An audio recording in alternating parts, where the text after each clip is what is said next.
যে এই আসনটা নাকি মোল্লা মুন্সিদের, তাই বলে এই আসনের মানুষগুলা সবাই যে হুজুর হয়ে গেছেন এই ধরনের কোনো কথা না। আমরা ধর্মপ্রাণ কিন্তু ধর্মান্ধ না। আমাদের নেতাকর্মীরা সেটা প্রমাণ করতে শক্তিশালী।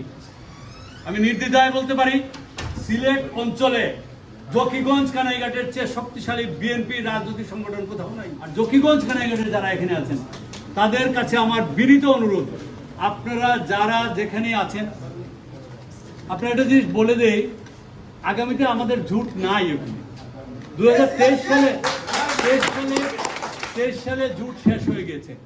আর জোটের যিনি প্রার্থী হওয়ার জন্য আপনাদের মনে মনে ধারণা আছে, উনি আমার আপন খালাতো ভাই।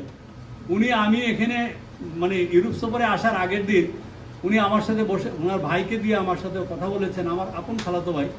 উনি বলেছেন উনি নির্বাচন করবেন না, কিন্তু ওনার দলের চাপ আছে, সেই জন্য ওনাকে সেই নির্বাচনী প্রক্রিয়ার মধ্যে থাকতে হচ্ছে। উনি ভালো করে জানেন যে উনি নির্বাচন করলে, ওনার খেজুর গাছ মার্কা নিয়ে নির্বাচন করলে ওনার কি অবস্থা হতে পারে সেটা উনি ভালো করেই জানেন। সো আমি ওনার প্রতি শ্রদ্ধা জানিয়ে বলছি, উনি আমাকে প্রতিশ্রুতি দিয়েছেন উনি নির্বাচন করবেন না। অতএব জোটের কোনো সম্ভাবনা আমি একজন দেখছি না। আর জোট যদি হয়, দেশ নায়ক তারেক রহমান যেহেতু আমাকে যে নির্দেশনা দিয়েছেন, আমি সব খুলে বলতে পারবো না আপনাদেরকে, এটা খুলে বলা সম্ভব না। যে নির্দেশনা দিয়েছেন আমি আস্থা রাখি এবং বিশ্বাস রাখি, আমার নেতার কোনো ধরনের কমিটমেন্ট কোনোদিন মিস হয় না।